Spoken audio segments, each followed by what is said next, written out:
तो बच्चे अब हम लोग lecture 34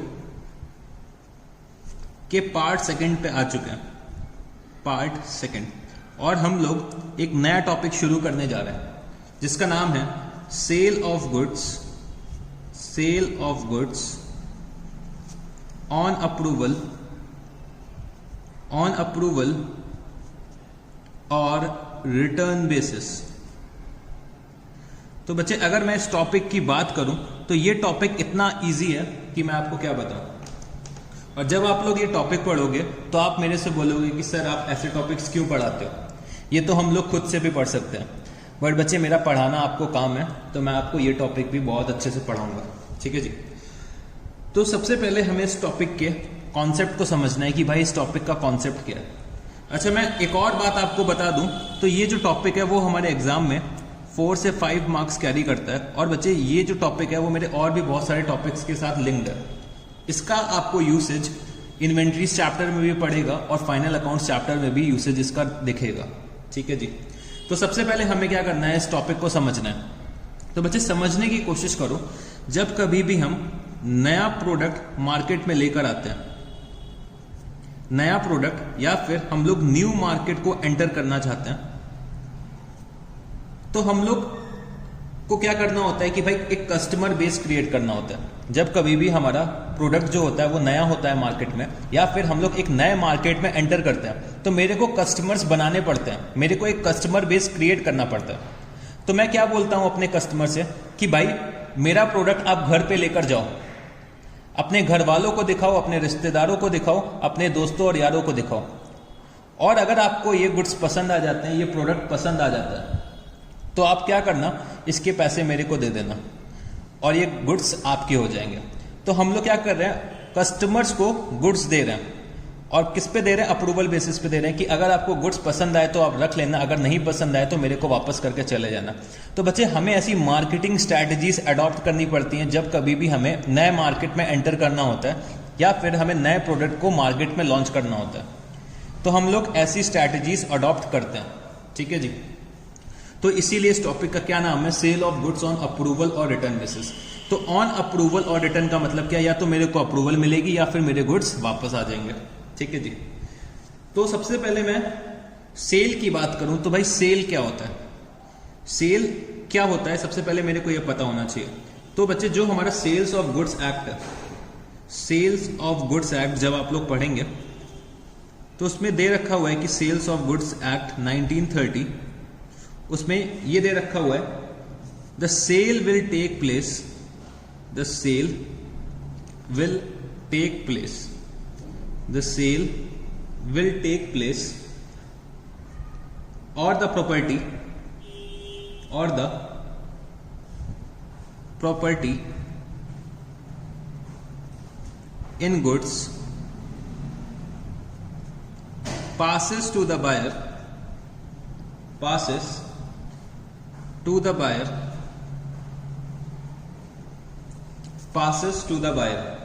when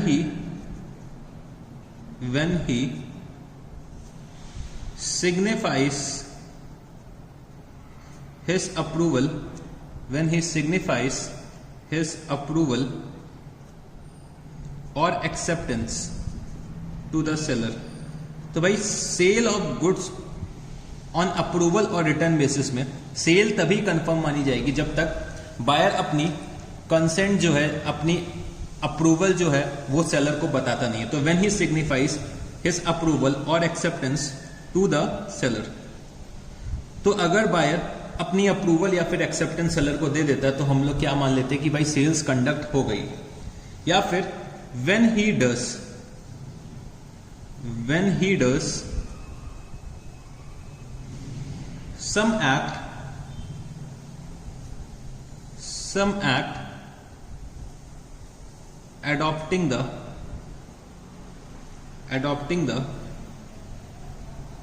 transaction, when he does some act adopting the transaction, या फिर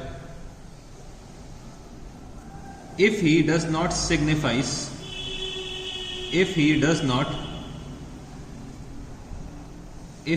not signifies his approval or acceptance his approval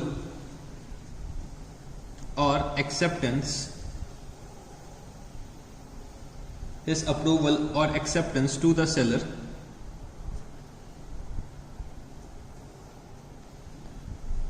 but retains the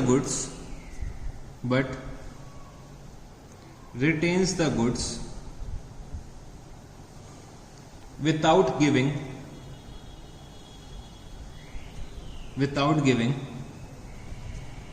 notice of rejection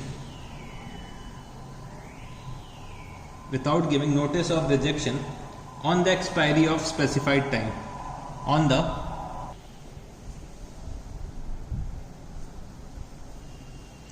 the expiry of the specified time। तो बच्चे यहाँ पे समझने की कोशिश करना, sale of goods on approval और रिटर्न बेसिस में सेल तभी कंडक्ट होगी जब इन तीनों में से कोई एक कंडीशन सेटिस्फाइड होगी। तो चलो इन कंडीशंस को समझने की कोशिश करते हैं। तो बच्चे जैसे कि ए जो है हमारा सेलर है, ठीक है, ए ने बी को गुड्स दे दिए कि भाई अगर आपको गुड्स पसंद आए तो आप रख लेना वरना मेरे को वापस कर देना। तो बी अपने घर गुड्स लेकर गए, बी को गुड्स अच्छे लगे और बी ने क्या करा, सबसे पहले सिचुएशन में अपनी एक्सेप्टेंस दे दी। तो इसका मतलब क्या हुआ बच्चे, सेल कंडक्ट हो गई। दूसरी सिचुएशन में क्या करा बी ने, बी अपने पास गुड्स लेकर चले गए, ठीक है, बी अपने पास गुड्स लेकर चले गए। मैंने क्या करा था, बी को एक एसी सेल ऑफ करा था, एक नया एसी में नए स्टाइल का एसी लेकर आया था मार्केट में और मैंने बोला कि भाई ये एसी लेकर जाओ और इस एसी से आपका जो रूम है वो 5 मिनट में बिल्कुल ठंडा हो जाएगा। अगर बिल्कुल ठंडा ना हो तो आप मेरे को प्रोडक्ट वापस कर देना। तो बी अपने घर पे लेकर गए और बढ़िया सा एसी चला के देखा और भाई ठंडा हो गया। तो इन्होंने क्या करा, अपने रिश्तेदारों को भी बुला लिया और यहाँ पे ये पार्टी देने लगे कि भाई एसी इतना अच्छा है। तो भाई बी ने यहाँ पे क्या करा है, एक एक्ट कंडक्ट करा है कि भाई उनको एसी बहुत अच्छा लगा। उन्होंने अपनी अभी तक अप्रूवल नहीं दे रखी है, एक्सेप्टेंस नहीं दी, बट उन्होंने क्या करा, एक ऐसा एक्ट कंडक्ट कर दिया कि भाई जिससे लगने लगेगा कि इन्होंने अपनी एक्सेप्टेंस दे दिया। तो आप लोगों ने जैसे कि कॉन्ट्रैक्ट एक्ट में पढ़ रखा होगा कि भाई अगर साइलेंट हम लोग रहते हैं, कोई सिचुएशन में दो लोग खड़े हैं, ए और बी जैसे कि ये लोग खड़े हैं, आप लोगों ने ये चीज कॉन्ट्रैक्ट एक्ट में जरूर से पढ़ी होगी कि भाई ए और बी ये दो लोग हैं और ये दोनों आपस में डिस्कस कर रहे हैं। ए कहता है कि भाई हम आपको गुड्स सप्लाई करेंगे और यहाँ पे सी भी खड़ा है। ए कहता है कि बी को हम आपको टाइम पे गुड्स सप्लाई करेंगे और अगर हम लोग टाइम पे गुड्स सप्लाई नहीं करते हैं तो मैं आपको क्या करूंगा, आपको कुछ पैसे पे ऑफ करूंगा, मैं आपको पेनाल्टी दूंगा और अगर मैं नहीं पे कर पाता हूं तो सी यहाँ पे आपको पेनाल्टी देंगे। और सी ये सब बातें खड़े होकर सुन रहे थे और सी ने कुछ नहीं बोला यहाँ पे। तो भाई सी की जो साइलेंस होगी उसको हम लोग क्या मान लेंगे, एक्सेप्टेंस मान लेंगे। तो ये चीज आप लोगों ने जरूर से कॉन्ट्रैक्ट एक्ट में पढ़ी होगी। तो यहां पे क्या हो रहा है कि भाई when he does some act adopting the transaction, तो यहां पे बच्चे बी एक ऐसा काम कर रहा है कि जिससे ये प्रिटेंड हो रहा है कि उन्होंने क्या करा है, गुड्स को एक्सेप्ट कर लिया। वो बुला के सबको पार्टी देने लगे हैं और सबको दिखाने लगे हैं कि ये एसी कितना अच्छा है। तो भाई बी को एक ऐसा एक्ट कर रहे हैं जिससे ये लग रहा है कि भाई ये सेल कंडक्ट हो गई है। तो हम लोग यहाँ पे क्या लिख सकते हैं, दूसरी सिचुएशन में क्या कर रहे हैं, बी सम एक्ट ऐसा कर रहे हैं, perform some act adopting the transaction, ये परफॉर्म कर रहे हैं, अडॉप्टिंग द ट्रांजैक्शन ये परफॉर्म कर रहे हैं। तो हम लोग ये मान लेते हैं कि भाई सेल कंडक्ट हो गई है। या फिर तीसरी सिचुएशन क्या बोलती है कि ए ने बी को गुड्स दे दिए, ठीक है, ए ने बी को गुड्स दिया और गुड्स जो ये दिए हैं, जो ये एसी दे रखा है, वो दिया था 1 जनवरी 2020 को। तो 1 जनवरी 2020 को ए ने बी को एसी दे दिया कि भाई आप इसको घर पे लेकर जाओ, इसको चला के देखो, अगर आपको ये पसंद आए तो आप क्या करिएगा, ये अपने पास रख लीजिएगा वरना मेरे को आके वापस कर दीजिएगा। तो भाई बी अपने घर पे एसी लेकर चलेगा, ठीक है, और 2 महीने हो चुके हैं, अभी तक बी ने एसी वापस नहीं करा। तो ए यहां पे क्या अज्यूम करेंगे कि भाई बी अभी तक गुड्स वापस लेकर नहीं आए, तो भाई कोई एक रीजनेबल पीरियड ऑफ टाइम होना चाहिए कि इतने पीरियड के अंदर मेरे को गुड्स वापस मिल जाने चाहिए। अगर उस टाइम पीरियड के अंदर मेरे को गुड्स वापस नहीं मिल रहे हैं तो इसको मैं क्या अज्यूम करूंगा कि भाई बी को गुड्स बहुत अच्छे लग गए और ये जो सेल है वो मेरी कंडक्ट हो गई है। तो यहां पे क्या हम लोग लिख सकते हैं तीसरे सिचुएशन में कि भाई बी गुड्स वापस नहीं करने आए, तो हम लोग यहां पे लिख सकते हैं कि specified period specified period for return has expired. Specified period for return has expired. तो बच्चे ये 3 कंडीशंस होती हैं। अगर ये 3 कंडीशंस में से एक भी कोई कंडीशन सेटिस्फाइड हो जाती है तो हम लोग ये मान लेते हैं कि भाई मेरी सेल कंडक्ट हो गई है। हम लोग ये मान लेते हैं कि हमारी जो सेल है वो बच्चे कंडक्ट हो गई है। ठीक है, तो हम लोगों ने अभी तक क्या समझा कि भाई जब कभी भी मेरा प्रोडक्ट नया होता है या फिर मेरे को नए मार्केट में एंटर करना होता है तो बच्चे मेरे को कस्टमर बेस क्रिएट करना पड़ता है। तो हम अपने बायर से बोलते हैं कि भाई गुड्स लेकर जाओ, अगर पसंद आए तो आप लोग रख लेना, अगर नहीं पसंद आए तो मेरे को वापस कर लेना। फिर हम लोगों ने ये चीज समझी कि भाई सेल कब कंडक्ट मानी जाती है, sale of goods on approval और रिटर्न बेसिस के चैप्टर में। तो ये कहां पे दे रखा हुआ है, सेल ऑफ गुड्स एक्ट 1930 पे दे रखा है कि भाई सेल तभी कंडक्ट मानी जाएगी या फिर property in goods passes to the buyer only when, या तो वो अपनी अप्रूवल या फिर एक्सेप्टेंस दे दे सेलर को, या फिर वो कोई एक ऐसा एक्ट परफॉर्म करे जिससे कि ये लगे कि भाई इसने अपनी एक्सेप्टेंस दे दी है। तो when he does some act adopting the transaction. फिर तीसरा सिचुएशन क्या होता है कि भाई जो एक रीजनेबल पीरियड ऑफ टाइम होना चाहिए रिटर्न का वो एक्सपायर हो चुका है और अभी तक बी ने गुड्स वापस नहीं करा, तो इसको भी हम लोग क्या मान लेते हैं कि भाई उन्होंने अपनी एक्सेप्टेंस दे दी और यहां पे सेल कंडक्ट हो गई। तो बच्चे ये 3 पॉइंट्स मेरे को बहुत अच्छे से आने चाहिए। ठीक है, ये 3 पॉइंट्स बहुत अच्छे से मेरे को आने चाहिए। तो चलो बच्चे और आगे बढ़ते हैं अब हम लोग। तो यहां पे बच्चे कुछ फीचर्स होते हैं sale of goods on approval और रिटर्न बेसिस के। तो फीचर्स क्या होते हैं वो भी हम लोग समझ लेते हैं। तो भाई सबसे पहला जो फीचर होता है कि यहां पे जो प्रॉपर्टी है, प्रॉपर्टी का मतलब जिस चीज की हम लोग सेल्स करने जा रहे हैं, तो बच्चे वो प्रॉपर्टी का सिर्फ पोजेशन पास ऑन हो रहा है, ओनरशिप अभी पास ऑन नहीं हो रही है। तो हम लोग यहां पे क्या लिख सकते हैं, there is a change in the possession of goods, there is a change in the possession of goods। तो यहां पे क्या हो रहा है, पोजेशन चेंज हो रहा है, मतलब गुड्स एक बंदे से दूसरे बंदे के पास जा रहे हैं बट ओनरशिप अभी तक चेंज नहीं हो रही है। तो there is a change in the possession of goods. हम लोग गुड्स अपने बायर को दे रहे हैं बट बच्चे वो अभी तक ओनर नहीं बना है गुड्स का, क्योंकि अभी तक उसने अपनी एक्सेप्टेंस नहीं दी है। तो there is a change in the possession of goods, goods बस पास ऑन हो रहा है। तो हम लोग दूसरा फीचर यहाँ पे क्या लिख सकते हैं कि भाई पोजेशन तो चेंज हो रहा है बट ओनरशिप चेंज नहीं हो रही है। तो दूसरा फीचर मेरा क्या बन गया यहाँ पे, it does not involve transfer of ownership of goods. तो बच्चे यहाँ पे ओनरशिप जो है वो यहाँ पे ट्रांसफर नहीं हो रही है। और तीसरा सिचुएशन हम लोग क्या बोल सकते हैं कि भाई कस्टमर अभी कोई लायबिलिटी इनकर नहीं कर रहा है, क्योंकि भाई सेल कंडक्ट ही नहीं हुई है। तो कस्टमर चाहे तो पैसे दे चाहे तो ना दे। तो भाई sale of goods on approval और रिटर्न बेसिस बच्चे ऑनलाइन मार्केटिंग के केस में भी बहुत ज्यादा यूज होता है। अगर आपने देखा होगा अमेजोन या फ्लिपकार्ट पे आप लोग क्या करते हैं, प्रोडक्ट को परचेस करते हैं, फिर आप घर पे उसको मंगाते हैं। अगर आपको वो अच्छा लगता है तो एक्सेप्ट करते हैं, वरना आप क्या करते हैं उसको रिटर्न कर देते हैं। तो ऑनलाइन मार्केटिंग के केस में भी बच्चे sale of goods on approval और रिटर्न बेसिस की जरूरत पड़ती है। तो कस्टमर यहाँ पे कोई भी लायबिलिटी नहीं इनकर करता है। जब कभी भी हम लोग ऑनलाइन गुड्स परचेस करते हैं तो विद इन 7 डेज या 10 डेज का टाइम होता है कि भाई जिस दिन मेरे को गुड्स रिसीव हो रहे हैं तो विद इन 7 डेज या 10 डेज मेरे को क्या करना होता है, गुड्स को वापस करना होता है। अगर मेरे को पसंद नहीं आए और मेरे को पूरा का पूरा पैसा रिफंड हो जाता है, या फिर मेरे पास क्या होता है कैश ऑन डिलीवरी का भी ऑप्शन होता है। तो ऑनलाइन मार्केटिंग के केस में sale of goods on approval और रिटर्न बेसिस का बच्चे बहुत ज्यादा यूज रहता है। और बच्चे आज के टाइम में ऑनलाइन मार्केटिंग का ही जमाना है। जैसे कि कोविड की सिचुएशंस चल रही हैं तो सब लोग इस टाइम ऑनलाइन मार्केटिंग पे आ गए। हम लोगों की क्लासेस भी हैं वो भी ऑनलाइन मीडियम के थ्रू चल रहे हैं। आईटी इस समय हर जगह आ चुका है। तो ये चैप्टर की इंपॉर्टेंस बहुत ज्यादा है आपके करिकुलम के लिए। ठीक है जी, तो मैं यहाँ पे थर्ड पॉइंट क्या लिख सकता हूं, customer does not incur any liability. Customer does not incur any liability when the goods are sent to him. तो बच्चे ये कुछ फीचर्स होते हैं sale of goods on approval और रिटर्न बेसिस का, कि भाई यहाँ पे पोजेशन ट्रांसफर होता है बट ओनरशिप नहीं ट्रांसफर होती है, और बच्चे कस्टमर की कोई भी लायबिलिटी नहीं होती जब तक वो गुड्स को एक्सेप्ट ना कर ले। तो बच्चे ये कुछ बातें हम लोगों ने करी sale of goods on approval और रिटर्न बेसिस की। अब मैं इसके अकाउंटिंग ट्रीटमेंट में आना चाहता हूं।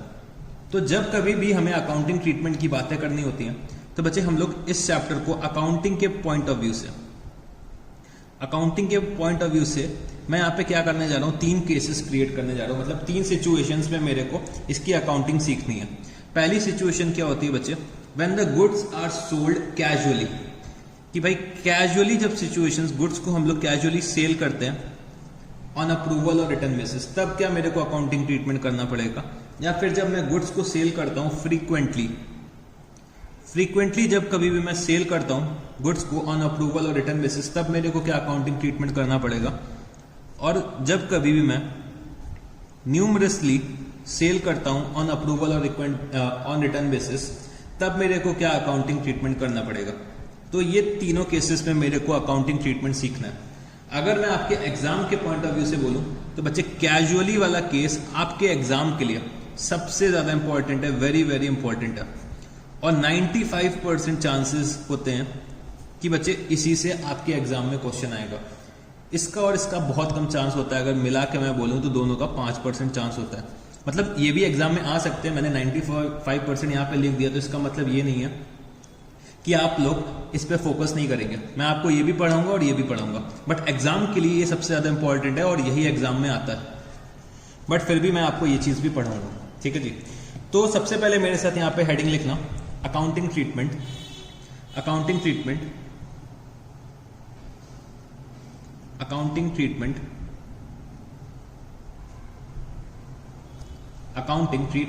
when sales are made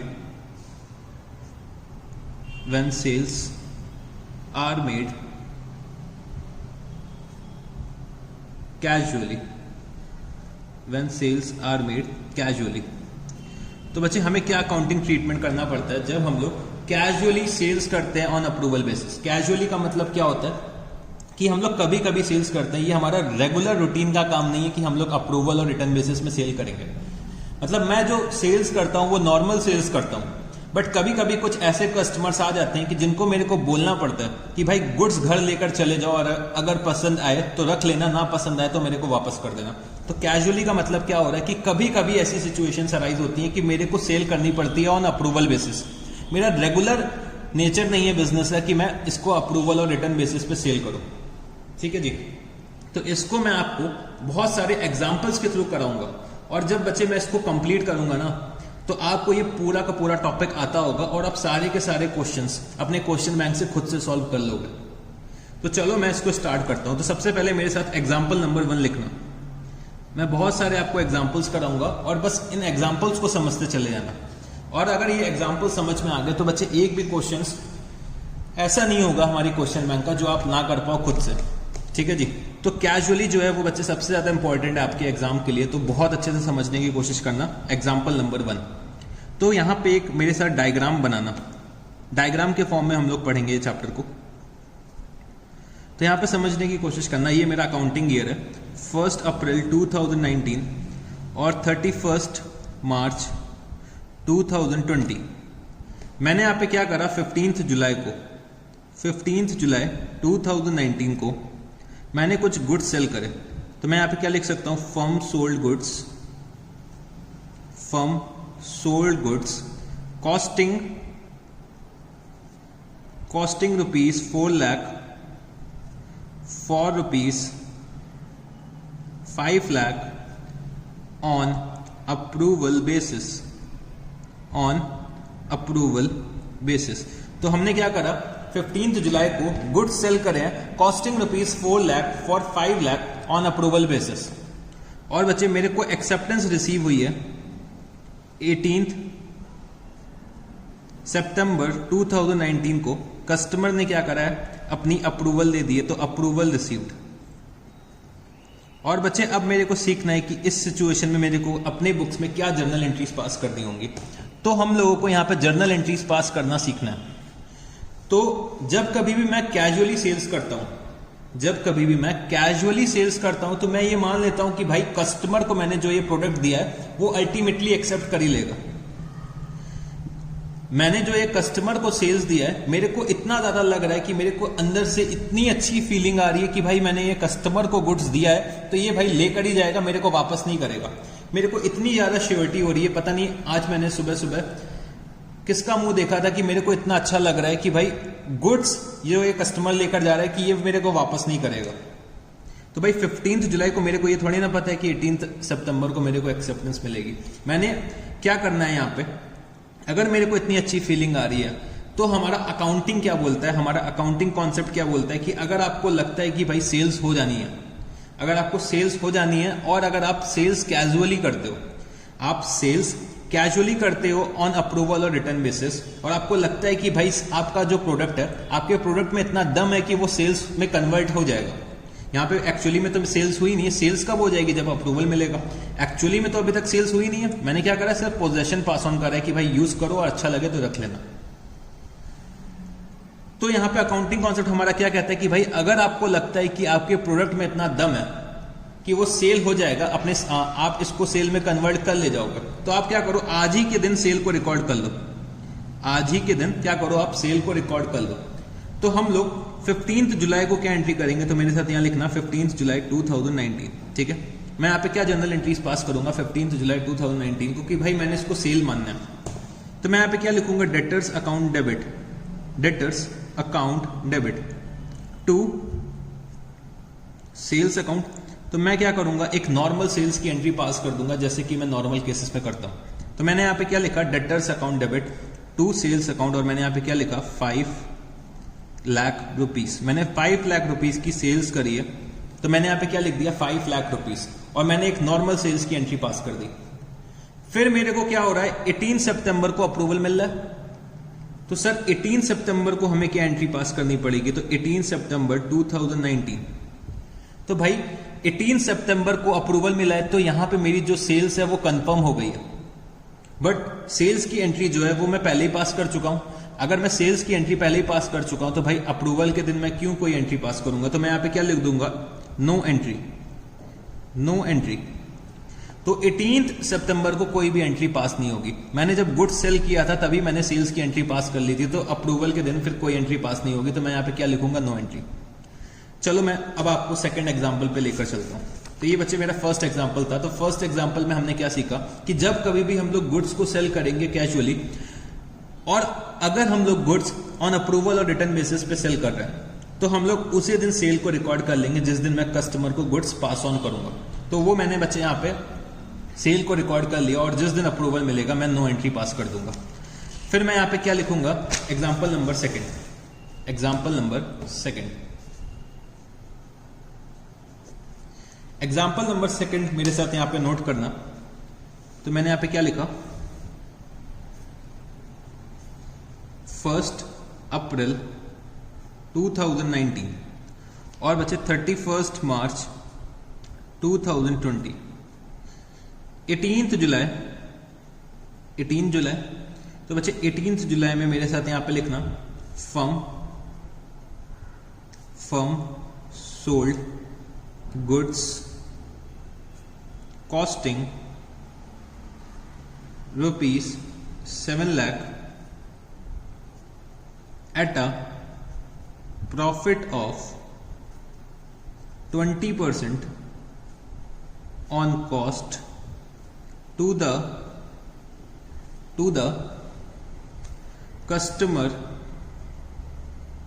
to the customer on approval basis, on approval basis.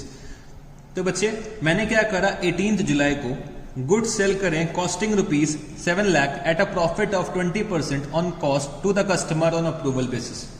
तो मैंने 7 लाख के गुड्स, उस पे 20% का प्रॉफिट ऐड करा और कस्टमर को सेल कराया on approval basis.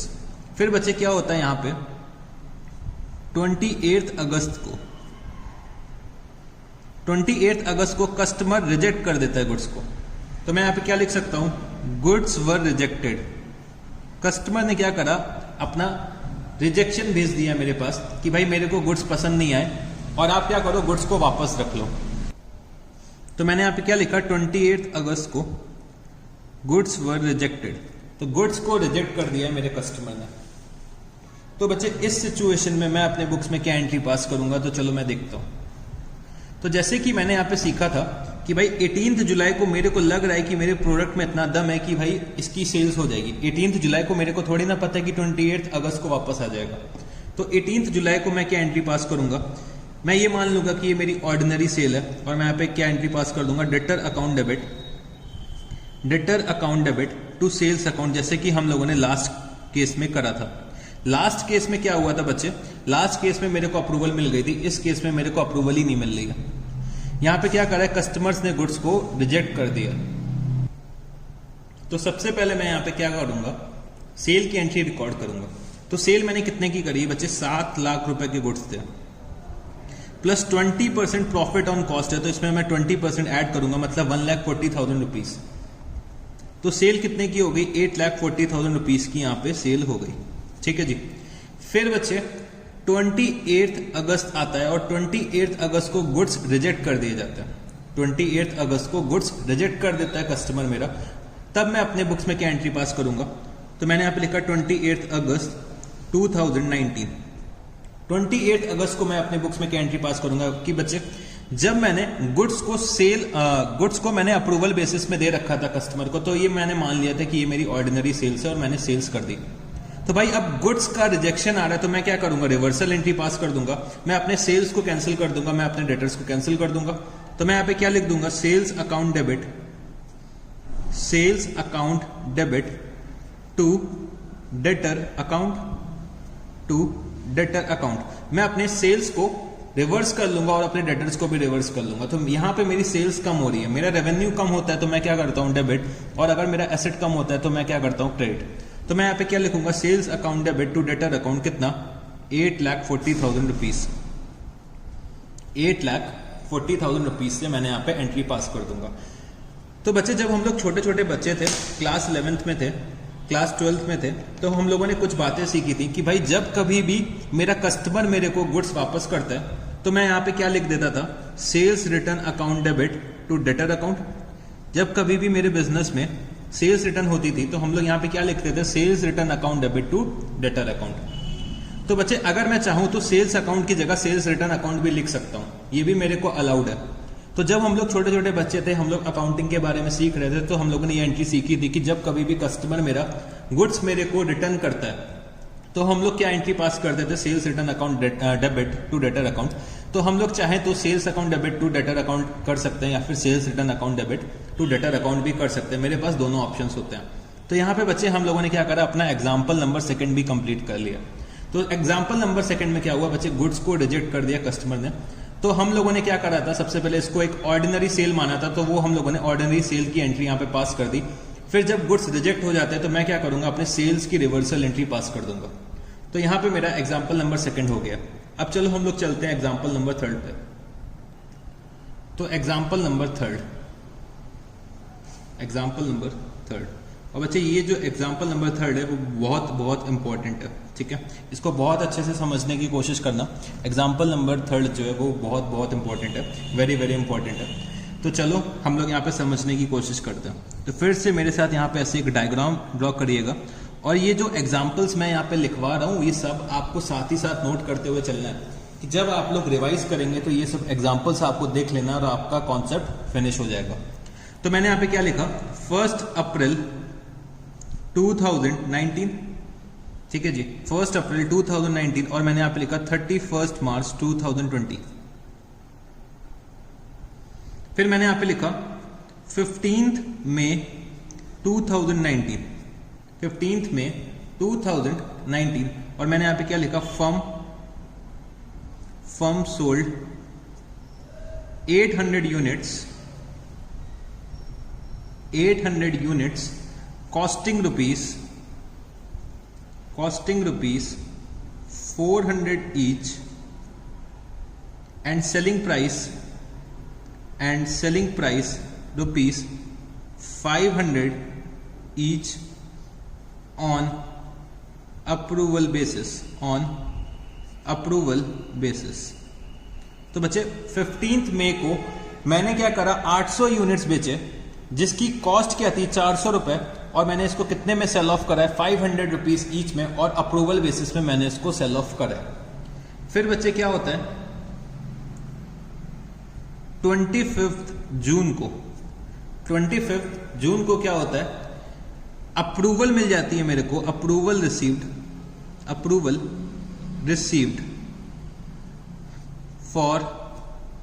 For 280 units. मेरे को 800 में से 280 यूनिट्स की अप्रूवल रिसीव हो जाती है, ठीक है जी। फिर 30 अक्टूबर को क्या होता है, कस्टमर जो होता है बच्चे मेरा यहाँ पे, कस्टमर यहाँ पे क्या करता है, मेरे गुड्स को रिजेक्ट कर देता है। तो रिजेक्शन ऑफ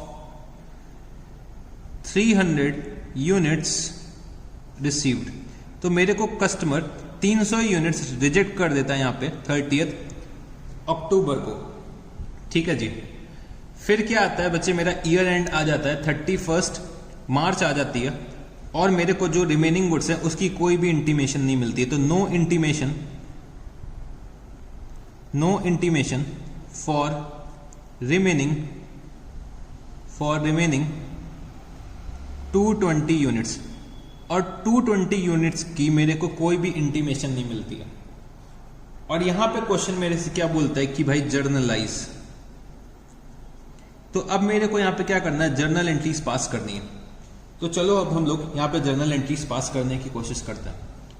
तो यहां पे बच्चे समझने की कोशिश करना, मैंने 15 मई को गुड्स को सेल करा था अप्रूवल बेसिस को, और हम लोगों ने क्या सीखा है कि जब कभी भी हम लोग गुड्स को कैजुअली सेल करेंगे ऑन अप्रूवल बेसिस, तो हम लोग क्या करेंगे, जिस दिन भी गुड्स को ट्रांसफर करेंगे बायर को, कस्टमर को, तो हम लोग उसे अपना ऑर्डिनरी सेल्स का ट्रांजैक्शन मान लेंगे। तो हम लोग यहाँ पे क्या लिखने जा रहे हैं, 15 मई 2019 मैंने क्या करा, 800 यूनिट सेल करें, कितने में सेल करें, 500 रुपीज ईच पे सेल करें। तो मैं यहाँ पे क्या एंट्री पास करूंगा, debtor account debit to sales account, debtor account debit to sales account. तो मैं यहां पे क्या करूंगा, डेटर के अकाउंट को डेबिट कर दूंगा और सेल्स के अकाउंट को क्रेडिट कर दूंगा। कितने से करूंगा, 800 यूनिट्स है बच्चे, 800 यूनिट्स और 500 रुपीज ईच। तो ये कितना हो जाएगा, ये हो जाएगा बच्चे 4 लाख रुपीज। ये कितना हो जाएगा, 4 लाख रुपीज, ठीक है जी। 800 यूनिट्स मैंने कितने पे सेल करें, 500 ईच पे सेल करें। तो ये तो बच्चे मैंने एंट्री पास कर दी 15 मई की। फिर क्या होता है, 25 जून को मेरे को 800 में से 220 यूनिट्स का अप्रूवल मिल जाता है। तो हम लोग अप्रूवल जब कभी भी मिलता है तो हम लोग क्या एंट्री पास करते थे, तो मैं यहाँ पे क्या लिखूंगा, 25 जून 2019। तो जो मेरे को अप्रूवल मिल रहा है, तो अप्रूवल के लिए मैं कोई एंट्री नहीं पास करूंगा। तो मैं यहाँ पे क्या लिख दूंगा, नो एंट्री, क्योंकि मैं सेल्स की एंट्री तो पहले ही पास कर चुका हूं। तो अप्रूवल जो मेरे को मिल रहा है वो बच्चे बस एक तरीके की इंटीमेशन है।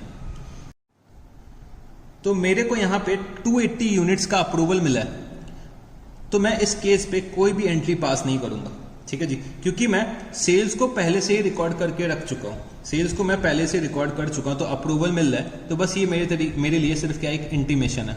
सेल्स मैं पहले ही रिकॉर्ड कर चुका था, तो यहां पे इसकी कोई भी एंट्री मेरे को रिक्वायर्ड नहीं है। फिर हम लोग आते हैं 30 अक्टूबर को। 30 अक्टूबर को बच्चे क्या हो रहा है, यहां पे मेरे को रिजेक्शन रिसीव हो रहा है 300 यूनिट्स का।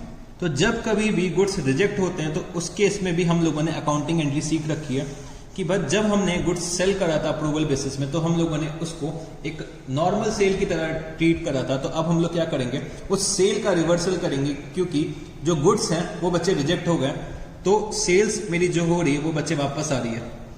तो मेरे को क्या करना पड़ेगा, सेल्स का रिवर्सल पास करना पड़ेगा। तो मैंने यहां पे क्या लिखा, 30 अक्टूबर 2019, और मैंने यहां पे क्या लिखा, sales account debit to debtor account, sales account debit to debtor account. तो बच्चे 300 यूनिट्स का मेरे को रिजेक्शन मिल रहा है। तो 300 यूनिट्स का प्राइस क्या था, 500, तो मैं यहाँ पे एंट्री कितने अमाउंट से पास कर दूंगा, 1,50,000 रुपीज से मैं यहाँ पे एंट्री पास कर दूंगा। तो बच्चे 300 यूनिट्स जो रिजेक्ट हुए उसकी एंट्री मैंने पास कर दी। फिर बच्चे 31 मार्च आ जाता है, मेरा ईयर एंड आ जाता है और अभी तक मेरे को 220 यूनिट्स की एक्सेप्टेंस नहीं मिली है। और 31 मार्च को मैं यहाँ पे अपना प्रॉफिट एंड लॉस अकाउंट और बैलेंस शीट बनाने जा रहा हूं। मैं यहाँ पे 31 मार्च को ईयर एंड में मैं प्रॉफिट एंड लॉस अकाउंट बनाऊंगा, बैलेंस शीट बनाऊंगा और मेरे को यहाँ पे अपने प्रॉफिट्स को असर्टेन करना है। मेरे को यहाँ पे अपने प्रॉफिट्स को असर्टेन करना है। तो बच्चे यहाँ पे समझने की कोशिश करना कि जो ये मैंने सेल्स करी थी और इस सेल्स में मेरे को अभी तक 220 यूनिट्स का एक्सेप्टेंस नहीं मिला। तो इसका मतलब क्या है, ये सेल्स जो है वो अभी तक कंफर्म नहीं हुई है। ये जो सेल्स मैंने करी थी, जो ये मैंने गुड्स अप्रूवल बेसिस में दे रखे थे कस्टमर को, ये अभी तक सेल्स कंफर्म नहीं है। और 31 मार्च आ गया तो बच्चे जब कभी भी हम लोग प्रॉफिट एंड लॉस अकाउंट या बैलेंस शीट बनाते हैं तो बच्चे हम लोग उसको ट्रू एंड फेयर व्यू रखने की कोशिश करते हैं। मतलब जो हमारा प्रॉफिट एंड लॉस अकाउंट है, जो हमारी बैलेंस शीट है, वो बच्चे true and fair view represent कर रही है हमारे बिजनेस के। तो ट्रू एंड फेयर व्यू से मेरा मतलब क्या है कि हम लोग सिर्फ उन्हीं ट्रांजैक्शंस को रिकॉर्ड कर रहे हैं, उन्हीं सेल्स को रिकॉर्ड कर रहे हैं जो एक्चुअली में हो चुकी। तो 31 मार्च को अभी तक 220 यूनिट्स की सेल कंफर्म नहीं है। तो अगर मैं इसको सेल्स मान लेता हूं, अगर मैं इसको सेल्स मान लेता हूं, क्योंकि मैंने यहां पे तो सेल्स मान के मैं एंट्री कर चुका हूं, मैं यहां पे सेल्स मान चुका हूं। और अगर मैं यहां पे 31 मार्च में इसको सेल्स कंफर्म मान लेता हूं, अभी तक सेल्स कंफर्म नहीं हुई है, सेल्स अभी तक कंफर्म नहीं हुई है, और अगर मैं इसको सेल्स मान के अपने ट्रेडिंग अकाउंट में सेल्स लिख देता हूं तो बच्चे वो एक गलत फिगर नहीं होगी। जो हमारे शेयर होल्डर्स होंगे, जो हमारे फाइनेंशियल स्टेटमेंट्स के यूजर होंगे, उन पे गलत इंफॉर्मेशन नहीं जाएगी। तो हमें क्या करना चाहिए भाई, जो सेल कंफर्म नहीं हुई है उसको हटा देना चाहिए, उसको भाई सेल्स तो माननी ही नहीं चाहिए। तो हम लोग यहाँ पे क्या एंट्री पास करेंगे, हम लोग अपने सेल्स का रिवर्सल पास करेंगे, क्योंकि अभी तक सेल्स कंफर्म्ड ही नहीं है। सेल्स कंफर्म नहीं हुई तो हम लोग क्या करेंगे, उसका रिवर्सल एंट्री पास कर देंगे। क्योंकि अगर सेल्स हम लोग मान लेंगे तो मेरा क्या हो जाएगा, प्रॉफिट जो है वो गलत शो होगा, प्रॉफिट जो निकल के आएगा वो बच्चे गलत होगा। तो हम लोग यहां पे क्या एंट्री पास करेंगे, sales account debit, sales account debit to debtor account, sales account debit to debtor account. तो 220 यूनिट थे और बच्चे 500 रुपीज की मैं यहां पे सेल्स मान रहा था। तो ये बच्चे कितने का रिवर्सल मैं पास करूंगा, 1,10,000 रुपीज का मैं रिवर्सल पास कर दूंगा। तो 1,10,000 रुपीज से मैंने यहां पे रिवर्सल पास कर दिया। ठीक है जी। तो मैं यहाँ पे सिर्फ सेल्स का रिवर्सल पास करूंगा। यहाँ पे मैं सेल्स रिटर्न नहीं लिख सकता, क्योंकि ये बच्चे यहाँ पे सेल्स रिटर्न नहीं हो रही है। यहाँ पे अभी तक मेरे को सिर्फ एक्सेप्टेंस नहीं मिला है, तो मैं यहाँ पे क्या लिखूंगा, sales account debit to debtors account. मैं यहाँ पे सेल्स रिटर्न नहीं लिख सकता। मैं इस वाले केस में सेल्स रिटर्न लिख सकता था, बट इस केस में मैं सेल्स रिटर्न नहीं लिख सकता, क्योंकि भाई एक्सेप्टेंस नहीं मिली है। मेरे को गुड्स रिजेक्ट थोड़ी ना करे कस्टमर ने, एंट्री सेम है, बट इसका ये मतलब नहीं है कि यहाँ पे गुड्स रिजेक्ट हो गए। गुड्स यहाँ पे रिजेक्ट हुए थे तो मैं यहाँ पे चाहूं तो सेल्स रिटर्न लिख सकता हूं, बट बच्चे ये वाले केस में, नीचे वाले केस में 31 मार्च को मैं इसको सेल्स रिटर्न नहीं बोल सकता और यहाँ पे सेल्स रिटर्न का अकाउंट यूज भी नहीं कर सकता। अगर मैं यहाँ पे सेल्स रिटर्न का अकाउंट यूज करता हूं तो बच्चे मैं गलत कर रहा हूं क्वेश्चन। तो मैं यहाँ पे क्या लिख दूंगा, यहाँ पे मैंने ऐसे ब्रैकेट बनाया और मैंने यहाँ पे क्या लिखा, only sales account will be used, only sales account will be used,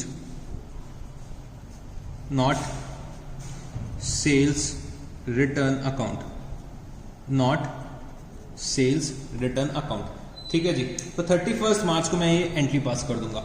फिर बच्चे 31 मार्च को मेरे को क्या करना पड़ता है, अपने स्टॉक का वैल्यूएशन करना पड़ता है, क्योंकि मेरे को अपने ट्रेडिंग अकाउंट में क्लोजिंग स्टॉक दिखाना पड़ता है। तो बच्चे यहाँ पे समझने की कोशिश करना, क्लोजिंग स्टॉक जो होगा, जो मेरे गोडाउन में रखा होगा, वो तो मेरे को लिखना ही होगा। और बच्चे जो ये सेल्स नहीं हो रखी है, तो ये बच्चे है तो मेरा ही स्टॉक, है तो मेरा ही स्टॉक, मैंने क्या कर रखा है, कस्टमर को दे रखा है। तो जब कभी भी मैं बैलेंस शीट बनाऊंगा तो मेरे को ट्रू एंड फेयर व्यू देना पड़ता है। तो ट्रू एंड फेयर व्यू के अकॉर्डिंग जो गुड्स मैंने कस्टमर को दे रखे हैं वो मेरे ही गुड्स तो हैं। अगर वो गुड्स मेरे गोडाउन की जगह किसी और के पास रखे हैं, बट होंगे तो मेरे ही गुड्स। अगर आप समझने की कोशिश करना, आपकी नोटबुक है, ठीक है, आपकी नोटबुक है, आप 4 सब्जेक्ट्स पढ़ते हो, ठीक है। आपने क्या करा, एक नोटबुक अपने फ्रेंड को दे दी कि भाई थोड़े दिन के लिए तुम ले लो और अपना काम यहाँ पे पूरा कर लो, ठीक। फिर मैं अगर आपसे बोलता हूँ कि आपके कितने सब्जेक्ट्स हैं और आपने कितने नोटबुक्स बना रखी हैं, तो आप क्या बोलोगे? भाई मेरी 4 नोटबुक्स हैं। तो मैंने कहा कि भाई दिखाओ कहाँ 4 नोटबुक्स हैं। आपने क्या बोला कि ये 3 नोटबुक्स अभी मेरे पास है, एक नोटबुक मैंने अपने फ्रेंड को दे रखी है। तो बच्चे नोटबुक आपके पास हो या आपके फ्रेंड के पास हो, है तो आप ही की नोटबुक। तो सिमिलरली स्टॉक अगर मेरे पास हो या फिर मेरे कस्टमर के पास हो, है तो मेरा ही स्टॉक। अभी तक सेल थोड़ी ना कंफर्म हुई है, अभी तक ओनरशिप थोड़ी ना पास हुई है, तो है तो मेरा ही स्टॉक, तो मेरे को बैलेंस शीट में दिखाना चाहिए ना। तो यहां पे मैं एक और एंट्री पास करूंगा 31 मार्च को, और मैं उस स्टॉक को अपने बैलेंस शीट के लिए कंसिडर करूंगा। तो मैं यहाँ पे क्या एंट्री लिखूंगा, ये मेरे साथ यहाँ पे एंट्री लिखना 31 मार्च को, stock with customer account, stock with customer account. तो बच्चे स्टॉक जो है वो मेरा किसके पास है? कस्टमर के पास है। तो stock with customer account debit to, तो मैं स्टॉक को कहां ट्रांसफर करूंगा? हमारा जो क्लोजिंग स्टॉक होता है वो कहां पे ट्रांसफर होता है? ट्रेडिंग अकाउंट में ट्रांसफर होता है। क्लोजिंग स्टॉक को हम लोग अपने ट्रेडिंग अकाउंट में दिखाते हैं। तो मैं यहाँ पे क्या लिखूंगा? Stock with customer account debit to trading account. और बच्चे जो हम लोग अपना स्टॉक दिखाएंगे, तो हम लोग ट्रेडिंग अकाउंट में जो भी स्टॉक दिखाते हैं वो बच्चे कॉस्ट पे दिखाते हैं, कॉस्ट पे दिखाते हैं। तो मेरे जो ये 220 यूनिट्स हैं, 220 यूनिट्स की कॉस्ट क्या हो जाएगी? तो बच्चे यहाँ पे मैंने आपको लिखवाया था कि 400 rupees each, sold at rupees 500। तो कॉस्ट इसकी क्या दे रखी हुई है? 400 रुपीज। तो 220 इंटू 400। जो हमारा स्टॉक होता है बच्चे, हमेशा याद रखना, जो हमारी इन्वेंट्रीज होती हैं उनको या तो हम लोग कॉस्ट पे रिकॉर्ड करते हैं या फिर नेट रियलाइजेबल वैल्यू पे रिकॉर्ड करते हैं, which ever is lower, which ever is lower, ठीक है। हम लोग अपनी इन्वेंट्रीज को या तो कॉस्ट पे रिकॉर्ड करते हैं या फिर नेट रियलाइजेबल वैल्यू पे रिकॉर्ड करते हैं, विच एवर इज लोअर। तो हम लोगों को यहाँ पे कॉस्ट पता है, कॉस्ट कितनी है? 220 इंटू 400। हमें यहाँ पे क्वेश्चन में नेट रियलाइजेबल वैल्यू नहीं दे रखी है, तो हम लोग क्या करेंगे? अपने स्टॉक को कॉस्ट पे रिकॉर्ड करेंगे। तो हमें हमेशा याद रखना है कि हमें हमेशा अपना जो स्टॉक है जो कस्टमर के पास रखा हुआ है ईयर एंड में, तो मैं क्या करूंगा? इसको कॉस्ट पे रिकॉर्ड करूंगा। तो 220 यूनिट्स इंटू 400, ये बच्चे कितना हो जाएगा मेरा? तो ये हो जाएगा 88,000 रुपीज। तो 88,000 रुपीज मैं यहाँ पे लिख दूंगा, 88,000 रुपीज मैं यहाँ पे लिख दूंगा। तो बच्चे यहाँ पे मेरे को ये सब एंट्रीज पास करनी पड़ती है। तो चलो एक बार फिर से इस क्वेश्चन को डिस्कस कर लेते हैं फटाफट से, एक बार और अच्छे से समझ लेते हैं। तो क्या दे रखा था? 1 अप्रैल 2019 में मेरा ईयर शुरू हुआ। 15 मई को मैंने क्या करा? 800 units costing rupees 400 each and selling price of rupees 500 each, मैंने क्या करा? इन गुड्स को सेल करा ऑन अप्रूवल बेसिस। तो मैंने गुड्स सेल करें, 800 यूनिट सेल करें जिनकी कॉस्ट 400 रुपए थी बट सेलिंग प्राइस 500 रुपए थी। तो मैंने यहाँ पे क्या सीखा है कि जब कभी भी गुड्स हम लोग कैजुअली सेल करते हैं अपने कस्टमर्स को, कैजुअली जब कभी भी हम लोग गुड्स सेल करते हैं कस्टमर्स को, तो हम लोग क्या करते हैं? ऑर्डिनरी सेल्स का ट्रांजैक्शन पास कर देते हैं जिस दिन भी मैं गुड्स ट्रांसफर कर रहा हूं कस्टमर को ऑन अप्रूवल बेसिस। फिर जब कभी भी उन गुड्स का अप्रूवल रिसीव होगा उस दिन मैं कोई भी एंट्री नहीं पास करूंगा। जब मेरे को रिजेक्शन रिसीव होगा, कोई गुड्स कस्टमर रिजेक्ट कर देगा, तो मैं क्या करूंगा? अपने सेल्स की रिवर्सल एंट्री पास कर दूंगा। तो यहां पे मैंने क्या करा? रिवर्सल एंट्री पास कर दी, और मैं यहाँ पे सेल्स रिटर्न का भी चाहो तो अकाउंट यूज कर सकता हूँ। फिर बच्चे जब मेरा ईयर एंड आ जाता है तो मेरे को trading account, profit and loss account और बैलेंस शीट बनाना पड़ता है। तो भाई अभी तक जो ये सेल्स है वो बच्चे मेरी कंफर्म नहीं हुई है। अगर सेल्स कंफर्म नहीं हुई है तो हम लोग गलत फिगर्स नहीं शो कर देंगे, गलत फिगर्स नहीं सेल्स की दे देंगे, गलत मेरा प्रॉफिट नहीं आ जाएगा, मेरे गलत डेटर्स नहीं आ जाएंगे। तो इन सबको मेरे को क्या करना पड़ता है? ईयर एंड में रिवर्स करना पड़ता है, क्योंकि भाई जब मेरा ऑडिटर मेरा trading and profit and loss account और बैलेंस शीट चेक करेगा तो वो तो भाई बोलेगा कि अभी तक कंफर्मेशन रिसीव नहीं हुई, तो सेल्स तो कंफर्म्ड ही नहीं है। सेल्स जब आपकी कंफर्म्ड ही नहीं है तो आप इसे बैलेंस शीट में कैसे दिखा सकते हो? आपका trading and profit and loss account और बैलेंस शीट गलत है। तो 31 मार्च तक हम लोग वेट करते हैं, 31 मार्च तक वेट करते हैं कि भाई कस्टमर का अप्रूवल आ जाए तो ठीक है, अगर कस्टमर का अप्रूवल नहीं आता है तो हम लोग क्या करेंगे? सेल्स की रिवर्सल एंट्री पास कर देंगे। तो मैंने यहाँ पे क्या लिखा? Sales account debit to debtor account. फिर मैं क्या करता हूं? अपने स्टॉक का वैल्यूएशन करता हूं ईयर एंड में। तो बच्चे स्टॉक मेरे पास रखा हो या फिर मेरे कस्टमर के पास रखा हो, स्टॉक तो मेरा ही है, अभी तक उसकी ओनरशिप थोड़ी ना पास हुई है। तो मैं यहाँ पे क्या लिखूंगा? Stock with customer account to trading account. और ये जो एंट्री मैं करूंगा वो बच्चे कॉस्ट पे करूंगा, ठीक है? वो मैं किस पे करूंगा? कॉस्ट पे करूंगा। अगर क्वेश्चन में आपको एनआरवी दे रखी है तो विच एवर इज लोअर। तो जनरली कॉस्ट ही दे रखी होती है तो हम लोग कॉस्ट पे कर देते हैं। तो stock with customer account debit to trading account. तो यहाँ पे बच्चे हम लोगों ने एग्जाम्पल नंबर 3 कंप्लीट कर लिया। फिर हम लोग चलते हैं एग्जाम्पल नंबर 4 पे। एग्जाम्पल नंबर 4 पे चलते हैं। तो एग्जाम्पल नंबर 4 मेरे साथ यहां पे लिखना, एग्जाम्पल नंबर 4। तो फिर से एक चार्ट को आप लोग ड्रॉ कर लीजिए। तो मैंने यहां पे क्या लिखा, 1 अप्रैल 2019 और मैंने यहां पे लिखा 17 जुलाई। तो 17 जुलाई को क्या हो रहा है, firm sold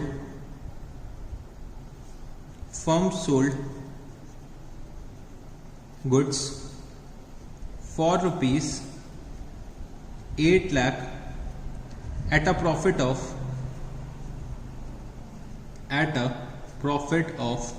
20% on approval basis। ठीक है जी। फिर मैं यहां पे लिखता हूं 27 जुलाई। 27 जुलाई को यहां पे क्या होता है, approval received for 45% of goods। फिर मैं यहां पे लिखता हूं 15 दिसंबर। तो मैं यहां पे क्या लिख सकता हूं, rejection received of 45% of goods। और मैं यहां पे क्या लिख दूंगा, 31 मार्च 2020। और मैं यहां पे लिखता हूं नो इंटीमेशन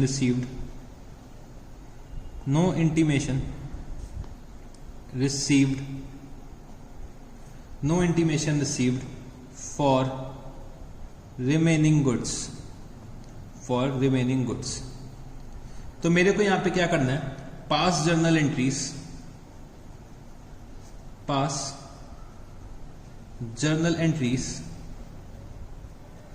and prepare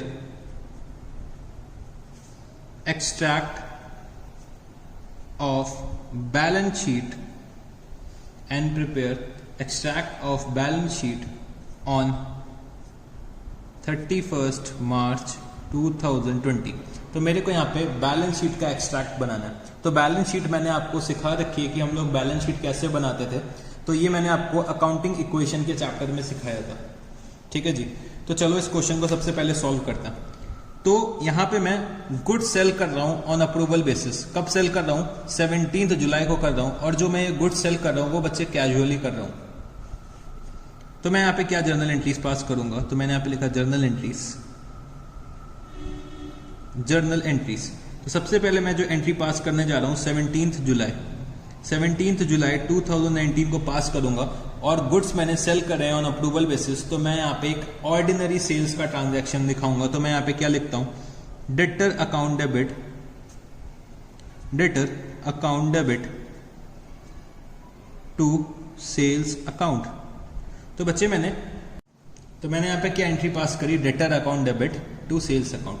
तो बच्चे मैंने जो ये गुड्स सेल करें वो 8 लाख रुपीस के करें और इसमें 20% प्रॉफिट जो है वो शामिल है। तो मैंने सेल्स कितने की करी, 8 लाख रुपीस की। तो मैंने यहां पे लिखा क्या, 8 लाख रुपीस। ठीक है जी। फिर मैंने क्या करा कि भाई मेरे को अप्रूवल रिसीव हुई है 45% ऑफ गुड्स की। और कब रिसीव हुई है, 27 सितंबर को रिसीव हुई है। तो सर क्या हमें ये लिखना जरूरी है, नो एंट्री। क्या हमें लिखने की जरूरत है कि जिस दिन अप्रूवल मिल रही है तो मेरे को ये क्या लिखने की जरूरत है कि यहाँ पे हमें नो एंट्री लिखना चाहिए। अगर हम ना लिखें तो इससे कुछ फर्क पड़ेगा। तो बच्चे आपको लिखना है यहाँ पे कि हमें यहाँ पे इस दिन कोई भी एंट्री पास नहीं करनी है जिस दिन मेरे को अप्रूवल रिसीव हो रहा है। तो जब कभी भी मेरे को अप्रूवल रिसीव होगा तो मैं यहाँ पे लिखूंगा कि no entry will be passed. तो आप लोग चाहे तो ऐसे लिख लो, no entry will be passed for approval. तो अप्रूवल के लिए मेरे को यहाँ पे एग्जामिनर को लिख के बताना पड़ेगा कि 27 सितंबर को कोई भी एंट्री पास नहीं होगी। क्योंकि हम लोगों ने जब गुड्स को सेल करा था अप्रूवल बेसिस में, तब हमने उसे एज अ ऑर्डिनरी सेल्स माना था। तो 27 सितंबर को कोई भी एंट्री पास नहीं होगी फॉर अप्रूवल। फिर बच्चे 15 दिसंबर को मेरे को रिजेक्शन रिसीव्ड होता है ऑफ 45% ऑफ गुड्स, मतलब 45% ऑफ गुड्स कस्टमर रिजेक्ट कर दे रहे हैं। तो जब कभी भी कस्टमर रिजेक्ट करता है गुड्स का, तो हम लोग क्या करते हैं, एक रिवर्सल एंट्री पास कर देते हैं सेल्स की। तो मैंने यहाँ पे क्या एंट्री पास करनी है, तो मैंने यहाँ लिखा 15 दिसंबर 2019, और सेल्स का क्या हो रहा है, यहाँ पे रिवर्सल हो रहा है। तो मैंने यहाँ पे क्या लिखा, sales account debit to debtors account, sales account debit to debtors account. तो मैं यहाँ पे सेल्स रिटर्न भी लिख सकता था, बट मैंने यहाँ पे क्या लिखा, sales account debit to debtors account. तो बच्चे मैंने क्या करा था, 8 लाख रुपीस के गुड्स सेल करे थे, 8 लाख रुपीस के गुड्स सेल करे थे। उसमें से मेरे को 45% गुड्स का अप्रूवल मिल गया, और 45% गुड्स का मेरे को आज क्या मिल रहा है, रिजेक्शन मिल रहा है। तो मैं यहाँ पे क्या लिखूंगा, 8 लाख का 45% मेरे को क्या मिल रहा है, रिजेक्शन मिल रहा है। तो चलो बच्चे फटाफट से 8 लाख का 45% मेरे को बताओ। तो 8 लाख का 45% होता है सर 3,60,000 रुपीज के गुड्स कस्टमर ने रिजेक्ट कर दिया। फिर क्या होता है बच्चे, मेरा ईयर एंड आ जाता है। ईयर एंड में मेरे को क्या करना पड़ता है, trading account, profit and loss account और बैलेंस शीट बनानी पड़ती है। तो बच्चे जो मेरी रिमेनिंग सेल्स है, जो भी मेरी रिमेनिंग सेल्स है, वो अभी तक कंफर्म नहीं हुई है। तो अगर सेल्स कंफर्म नहीं होती है तो मैं उसे अपने ट्रेडिंग अकाउंट में नहीं ले सकता, क्योंकि इससे क्या होगा, प्रॉफिट जो होंगे वो इन्फ्लेट हो जाएंगे, प्रॉफिट जो निकल के आएंगे वो गलत प्रॉफिट्स आएंगे, क्योंकि सेल अभी तक कंफर्म नहीं हुई है।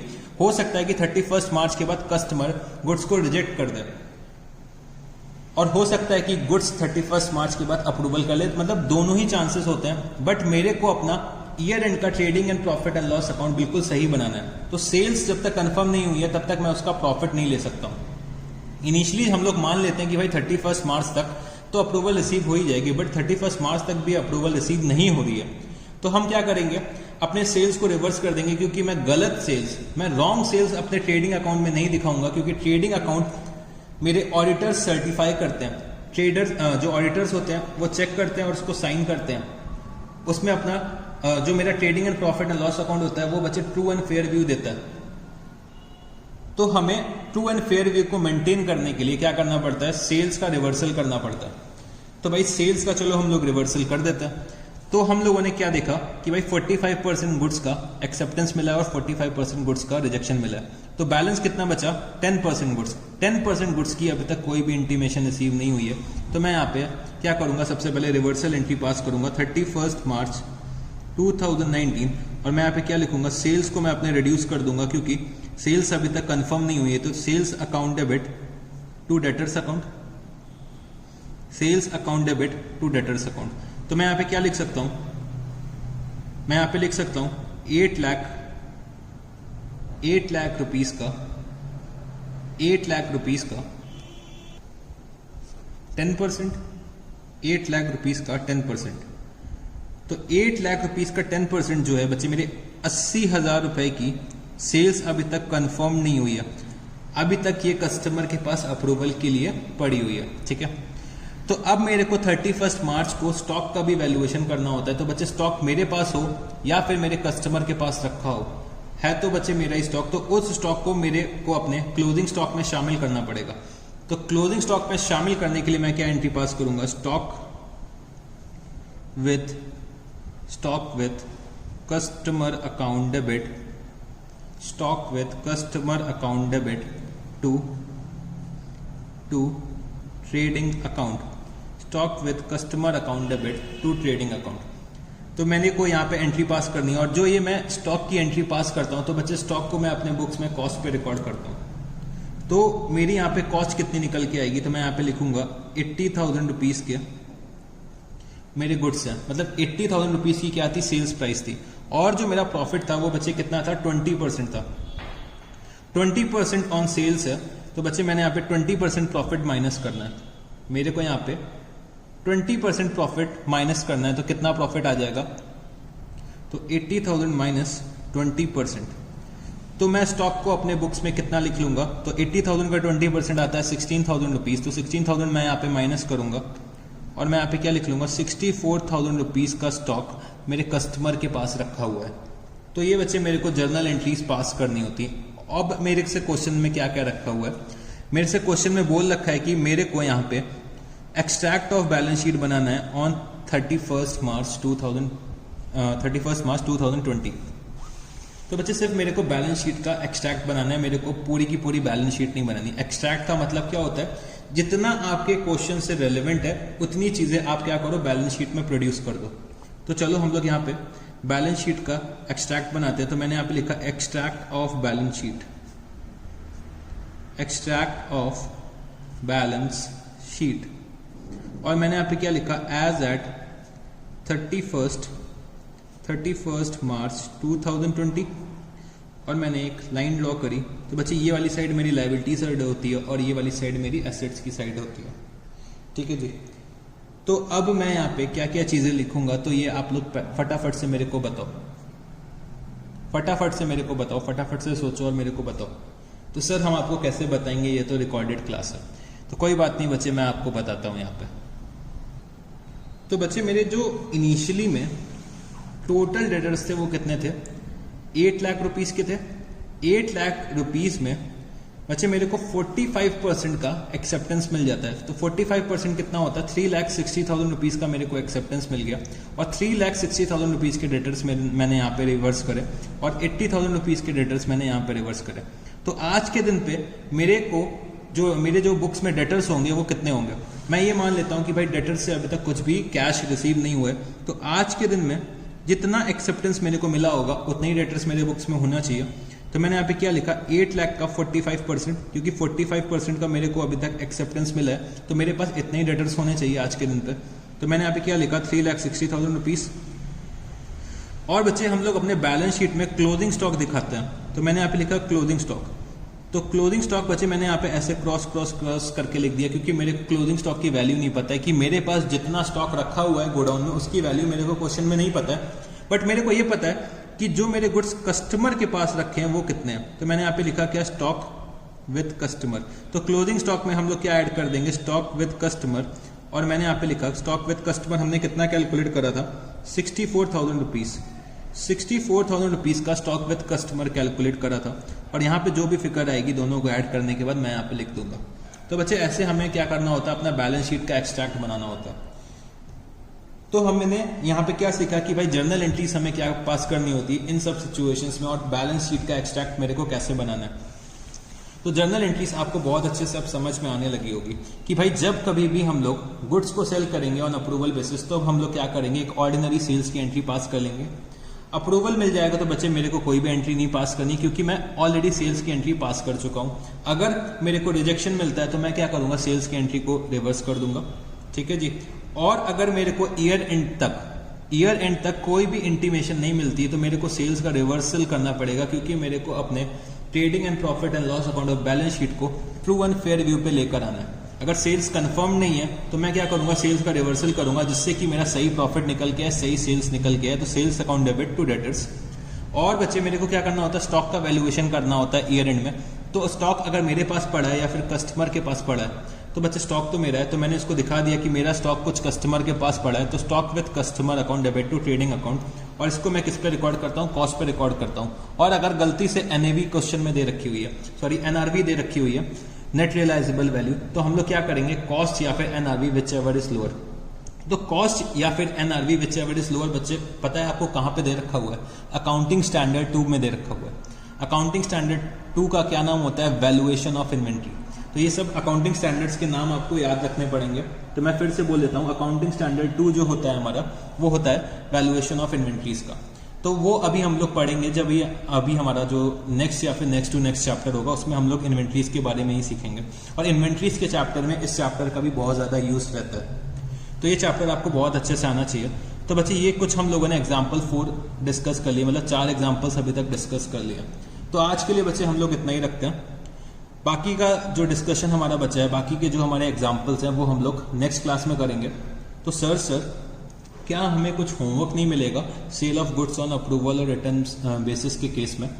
तो बच्चे अभी मैं आपको होमवर्क नहीं देना चाहता हूँ, क्योंकि मैंने अभी आपको सिर्फ 4 ही एग्जाम्पल्स कराए। जब हम लोग नेक्स्ट क्लास में पहुंच जाएंगे तो हम लोग जो भी रिमेनिंग एग्जाम्पल्स बचे, रिमेनिंग टॉपिक्स बचे हुए हैं, वो हम लोग नेक्स्ट क्लास में इस चैप्टर को फिनिश कर लेंगे। हमारा चैप्टर जो ये वाला है sale of goods on approval और रिटर्न बेसिस बच्चे नेक्स्ट क्लास में फिनिश हो जाएगा। उसके बाद मैं आपको होमवर्क दूंगा करने के लिए, और जब आप लोग होमवर्क के क्वेश्चन सॉल्व करेंगे तो आप देखेंगे कि इतने इजी क्वेश्चन होते हैं, जो चीज़ हम लोगों ने पढ़ रखी है बस बच्चे वो वैसे ही क्वेश्चन आपको देखने को मिलेंगे हमारे क्वेश्चन बैंक में। तो यहाँ तक बच्चे हम लोगों ने एग्जाम्पल नंबर 4 तक हम लोगों ने कंप्लीट कर लिया। इस कल मैं जब आऊँगा, मतलब मेरी जब नेक्स्ट क्लास होगी, तो मैं एग्जाम्पल नंबर 5 से शुरू करूँगा, ठीक है। तो आप लोगों को अभी क्या करना है भाई, जो ये 4 एग्जाम्पल्स कर रखे हैं इनको बहुत अच्छे से रिवाइज करना है। और मैंने थोड़ा सा जो थ्योरी आपको लिखवा रखी थी इनिशियली कि भाई सेल ऑफ गुड्स एक्ट में सेल के बारे में क्या कह रखा हुआ है, ये सब चीज़ें आपको तीनों कंडीशंस याद रखनी है, क्या फीचर्स होते हैं ये आपको याद रखना है। और अकाउंटिंग ट्रीटमेंट्स जो हम लोग सीख रहे थे वो कैजुअली के केस में सीख रहे थे, तो जब कैजुअली वाला सिचुएशन खत्म हो जाएगा तब हम लोग फ्रीक्वेंटली और न्यूमरसली में आ जाएंगे। तो वो भी हम लोग नेक्स्ट क्लास में आ जाएंगे। नेक्स्ट क्लास में जो ये चैप्टर है वो पूरी तरह से फिनिश हो जाएगा।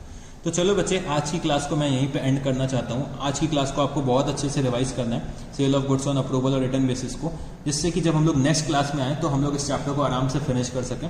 और नेक्स्ट क्लास जब मेरी शुरू होगी तो बच्चे जितना मैंने अभी 4 एग्जाम्पल कराया है तो मैं इसी को कैरी फॉरवर्ड करूंगा। तो ये 4 एग्जाम्पल्स बहुत अच्छे से आप लोग क्या करिएगा, रिवाइज करिएगा। तो मैं यहाँ पे अपनी क्लास को एंड अप करना चाहता हूँ। तो चलो बच्चे, thank you guys, see you, टाटा, गुड नाइट, बाय बाय।